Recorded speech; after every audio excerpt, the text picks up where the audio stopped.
This is the Good Neighbor Podcast, the place where local businesses and neighbors come together. Here's your host, Skip Money. Well, hello, everyone, and welcome to the Good Neighbor Podcast of East Tennessee and Western North Carolina. So today we have a very special guest in our studio for the first time, and I'm really excited to have them with us and to learn all about them and their organizations. Because, and I'm sure you'll be just as excited, because today I have the pleasure of introducing your good neighbor, Mr. Ramesh Bjonnes, who is the co-founder of the Prama Institute. Ramesh, welcome to the show. Thank you so much, Skip. I'm happy to be here. Well, like I said, we're very excited to learn all about you and your organization. So if you don't mind, why don't you start us off by telling us about the Institute? All right. So I came to North Carolina, to Marshall, 17 years ago when I became the co-founder of the Prama Institute.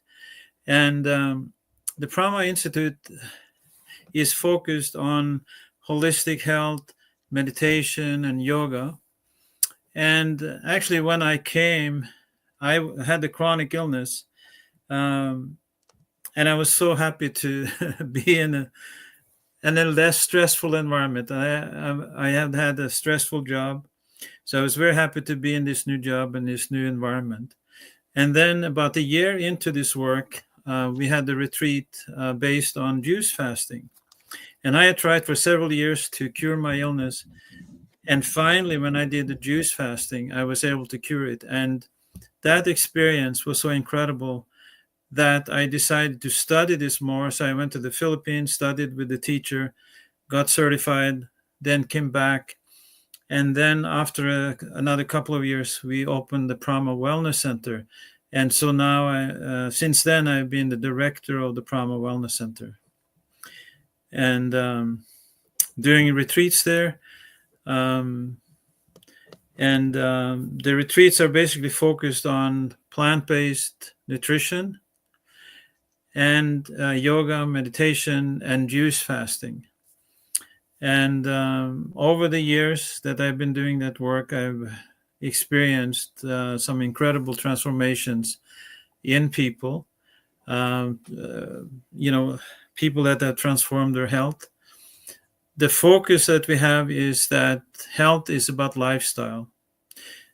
And in other words, there's no quick fix. There's no secret pill, secret herb, medication that you can take, but rather it's what we do on a day-to-day basis, living healthy, plant-based food, intermittent fasting, using yoga and meditation to deal with stress and so on. So that's basically our focus.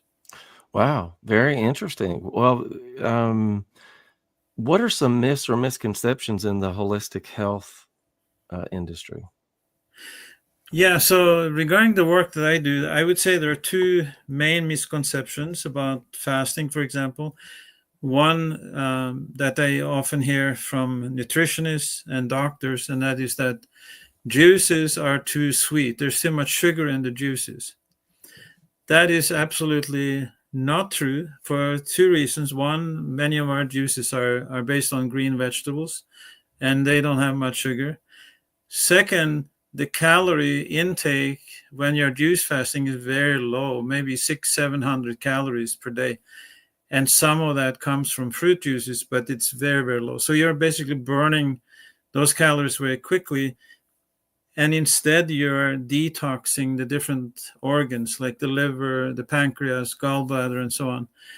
And another thing that happens when you're fasting, which has become part of cutting-edge science today, is a process called autophagy, which is that the cells are regenerating.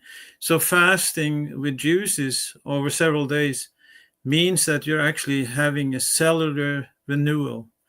Even the stem cells are kind of waking up and renewing the body.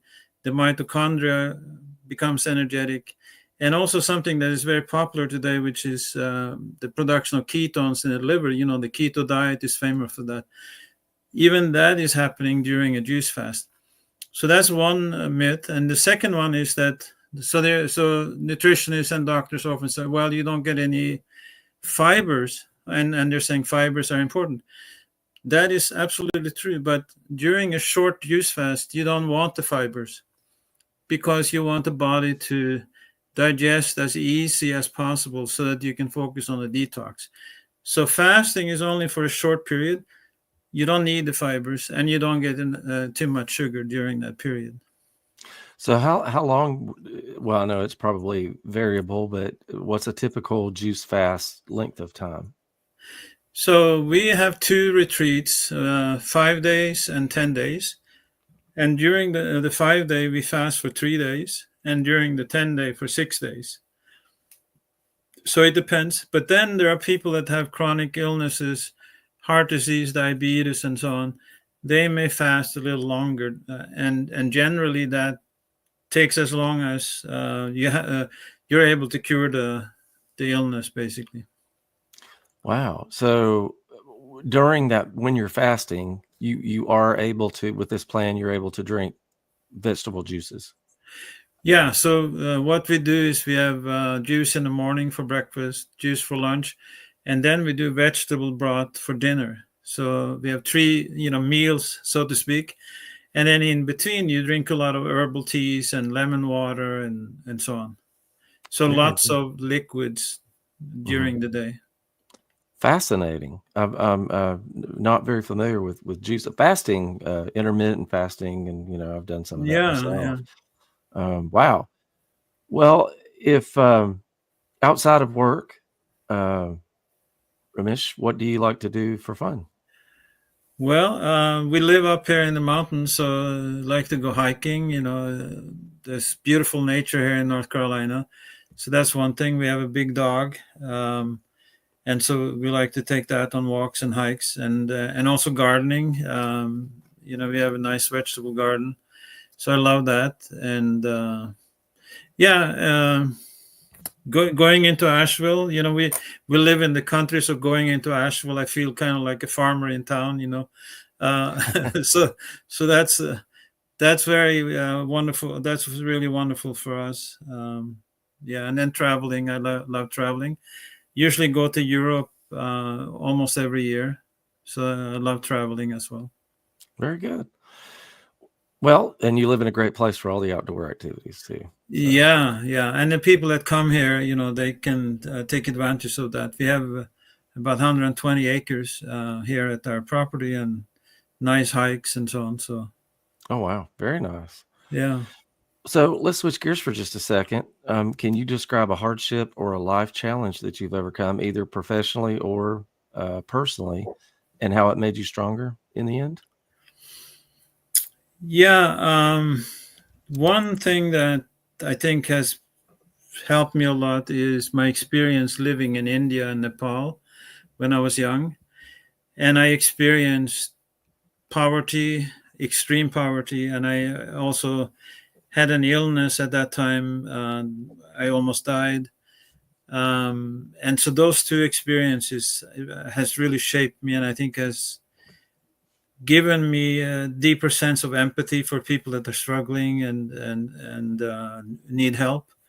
And so, being of service to people, I think has become something that's important for me because of that. And health, the knowledge that health is so important, that health is wealth, because when you don't have health, life can be very painful. Absolutely. So I think those 2 experiences. Very good. Well, Ramesh, if you could think of one thing that you would like our listeners to remember about you and the Prama Institute, what would that be?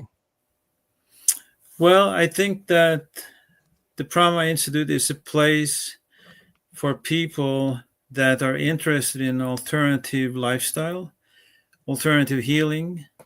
Many people that come here have tried different medications and finding that isn't working for them. And when they come here, they find an alternative.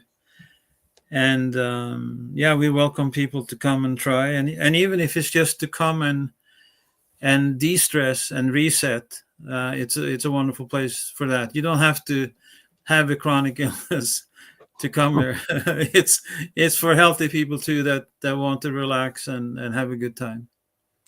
Awesome. Well, there's a lot of stress is in every corner of our lives, I think. So that's important.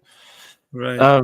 So for those of us who are intrigued, would like to learn more or consider juice fasting or yoga or any of the services that you offer, how can we learn more?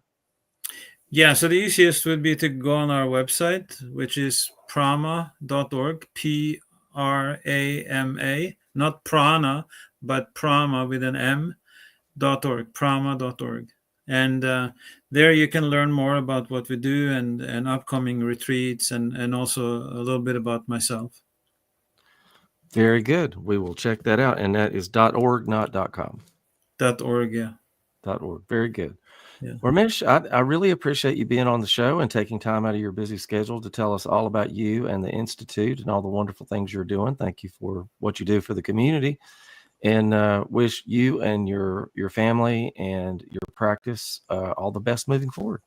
Thank you so much, Skip. It's been wonderful to be on your show. Well, thank you. And it was great having you. Been an honor, and would love to have you back sometime.